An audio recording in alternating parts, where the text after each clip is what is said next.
Hello friends, आज हम लोग पढ़ेंगे विशेषण। विशेषण क्या है? संज्ञा पढ़े, सर्वनाम पढ़े, भाषा पढ़े और क्रिया पढ़े।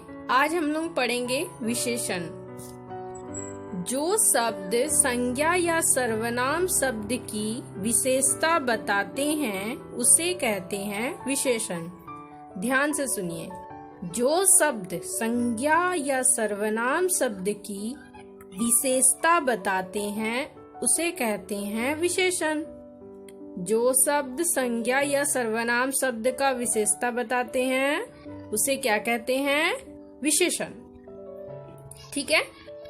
तो विशेषण की परिभाषा जो किसी संज्ञा की विशेषता, गुण, धर्म आदि के बारे में बताएं उसे कहते हैं विशेषण।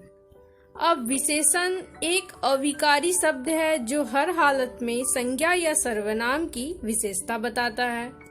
सरल शब्द में ऐसे कह सकते हैं, जो शब्द संज्ञा के अर्थ की सीमा को निर्धारित करे, जो शब्द संज्ञा के अर्थ की सीमा को निर्धारित करे उसे विशेषण कहते हैं। जैसे यह भूरी गाय है, आम खट्टे हैं, तो भूरी और खट्टे ये दोनों संज्ञा की विशेषता बताते हैं, तो क्या हुआ?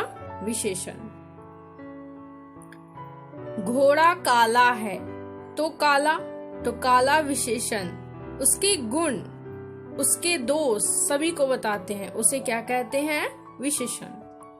तो विशेषण के अब प्रकार आते हैं। विशेषण के 5 प्रकार होते हैं: गुणवाचक विशेषण, संख्यावाचक विशेषण, परिमाणवाचक विशेषण, संकेतवाचक या सर्वनामिक विशेषण, व्यक्तिवाचक विशेषण और संबंधवाचक विशेषण। व्यक्तिवाचक संज्ञा भी हम लोग पढ़े थे, संबंधवाचक संज्ञा भी पढ़े थे ना, तो वही व्यक्तिवाचक विशेषण और संबंधवाचक विशेषण। और एक बार देखते हैं, गुणवाचक विशेषण जिसका गुण बताता है, संख्यावाचक विशेषण जिसकी संख्या का बोध कराता है, परिमाणवाचक विशेषण जिसे परिमाण का मतलब विशेषता बताता है, संकेतवाचक विशेषण या सर्वनामिक विशेषण जिसका संकेत का बोध कराता है वो संकेतवाचक होगा, व्यक्तिवाचक विशेषण व्यक्ति का बोध कराता है, संबंधवाचक जिसके साथ संबंध का मतलब बोध कराता है उसे क्या कहते हैं? संबंधवाचक। अब हम लोग पढ़ते हैं गुणवाचक विशेषण। वे विशेषण शब्द जो संज्ञा या सर्वनाम शब्द के गुण दोष, रूप, रंग, आकार, स्वाद, दशा, अवस्था, स्थान आदि का विशेषता प्रकट करे उसे क्या कहते हैं? गुणवाचक विशेषण। जैसे गुण में वह एक अच्छा आदमी है, तो अच्छा, ठीक है। काला टोपी, लाल रुमाल, तो रंग का बता रहा है। गुण, रंग, आकार, अवस्था। गुण में होगा एक अच्छा आदमी, ठीक है, और आपका होगा रंग में काला टोपी, लाल रुमाल, ठीक है। आकार में उसका चेहरा गोल है, ठीक है। अवस्था भूखे पेट भजन नहीं होता, ठीक है। ये सब क्या बताता है? गुण, रंग, आकार और अवस्था। उसे क्या कहते हैं? विशेषण। कौन सा वाचक? गुणवाचक। ठीक है। अब गुण में देखिए, भला, उचित, अच्छा, ईमानदार, सरल, विनम्र, सच्चा, दानी, ये सब क्या हुआ? गुण का विशेषता बताया। दोष में झूठा, क्रूर, कठोर, घमंडी, पापी, दुष्ट, जितना दोष होगा, ठीक है। और रूप रंग में लाल, पीला, नीला, हरा, सफेद, काला, बैंगनी जो रंग है वो। और आकार में गोल, चौकोड़े, सुडौल, समान, पीला, सुंदर, नुकीला, लंबा, चौड़ा, सीधा, ये सब आकार में। स्वाद का मीठा, कड़वा, नमकीन, तीखा, खट्टा, सुगंधित, ठीक है। दशा का माने अवस्था, दुबला, पतला, मोटा, भारी, पिघला, गाढ़ा, गीला, सूखा, घना, गरीब, ठीक है। स्थान में उजाड़, चौरस, भीतरी, बाहरी, ऊपरी, सतही, ये सब क्या हुआ? स्थान का विशेषता बता रहा। काल का नया, पुराना, ताजा, भूत, भविष्य, वर्तमान, प्राचीन, पिछला, मौसमी, ठीक है। ये सब काल का विशेषण बता। स्थिति का दिशा का निचला, ऊपरी, उत्तरी, पूर्व आदि, है ना। और स्पर्श का मुलायम, सख्त, ठंड, गर्म, कोमल, खुरदरा। स्वभाव का चिड़चिड़ा, मिलनसार, ठीक है। गंध का सुगंधित, दुर्गंधपूर्ण, है। व्यवसाय का व्यापारी, औद्योगिक, शैक्षणिक, प्राविधिक, ये सब क्या हुआ? गुणवाचक हुआ। 5 घोड़े दौड़ते हैं तो गुणवाचक। 7 विद्यार्थी पढ़ते हैं, ये हो गया संख्यावाचक। जिसमें मतलब आपका संख्या का बोध कराता है ना, उसे क्या कहते हैं, संख्यावाचक। अब आते हैं संख्यावाचक में, वे विशेषण शब्द जो संज्ञा सर्वनाम की संख्या का बोध कराता, अभी बताया ना संख्या का बोध कराता है, उसे क्या कहते हैं, संख्यावाचक। जैसे 5 घोड़े दौड़ते हैं, 7 विद्यार्थी पढ़ते हैं, तो 5 और 7 ये क्या हुआ, संकेतवाचक। ठीक है। अब संकेतवाचक के 2 भेद है, एक निश्चित संख्यावाचक और एक अनिश्चित संख्यावाचक। दूसरा भेद है ना, निश्चित संख्यावाचक जो जिसमें विशेष प्रकार का निश्चित संख्या का बोध कराते हैं। ठीक है, जैसे 1, 2, 8, चौगुना, 7वां, ये सब क्या हुआ, निश्चित हुआ। मैं कक्षा में 40 छात्र हैं, मेरी कक्षा में 40 छात्र है, डाल पर 2 चिड़िया बैठी है, ये सब क्या हुआ, निश्चित बता रहा, तो ये हुआ निश्चित संख्यावाचक। अब आते हैं अनिश्चित संख्यावाचक में। ठीक है, प्रयोग के अनुसार निश्चित संख्यावाचक का विशेषण, अभी इसमें देखिए। और आते हैं हम लोग अनिश्चित वाचक में, अनिश्चित संख्यावाचक विशेषण में, जिसमें निश्चित संख्या का बोध ना कराए।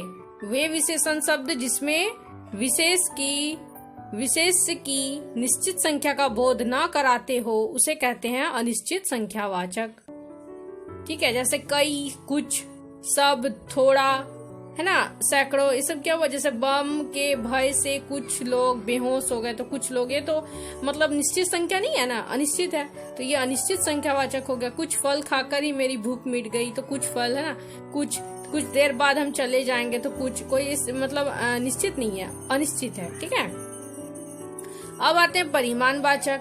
परिमाणवाचक क्या है, जिसमें माप तौल संबंधी का विशेषता बताएं, जिसमें माप तौल का बोध कराए। जैसे शेर भर दूध शेर, तोला भर सोना तोला, थोड़ा पानी थोड़ा, कुछ पानी कुछ, सब धन सब, घी लाओ, है ना, घी लाओ 2 लीटर दूध, है ना, ये सब है। मुझे थोड़ा दूध चाहिए, बच्चे भूखे हैं, तो इसका कौन सा विशेषण हुआ, बताइए, परिमाणवाचक। कौन सा हुआ, थोड़ा, है ना। बारात को खिलाने के लिए 4 क्विंटल चाहिए, 4 क्विंटल चावल चाहिए, परिमाणवाचक 4 क्विंटल, तो ये निश्चित मात्रा का बोध कराता है। थोड़ा अनिश्चित और 4 क्विंटल निश्चित। ठीक है, ये होगा परिमाण, ये आपका बताएं हम निश्चित परिमाणवाचक और निश्चित, जिसमें संख्या का बोध हो और अनिश्चित में संख्या का बोध ना हो। निश्चित में वस्तु की निर्धारित मात्रा हो, 2 सेर घी, 4 गज मलमल, 4 किलो चावल। ठीक है, अनिश्चित में कुछ, सब, धन, ऐसा कुछ, बहुत, थोड़ा, ऐसा होगा।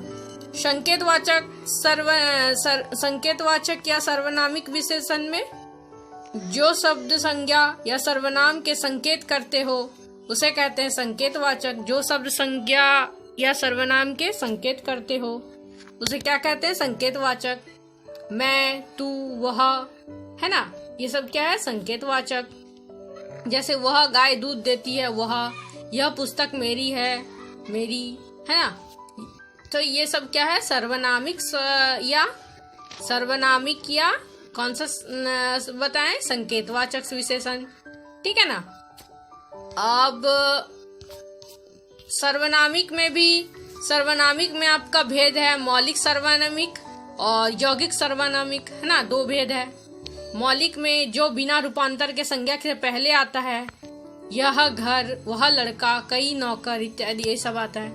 यौगिक सर्वनामिक में जिसमें प्रत्यय लगाने बनते हैं, ऐसा आदमी, कैसा घर, जैसा देश, है ना, वैसा भेष, होता है ना, ये सब क्या हुआ, सर्वनामिक विशेषण। तो विशेषण का अगला प्रकार हम कल पढ़ेंगे। तो आज के लिए फ्रेंड्स इतना ही।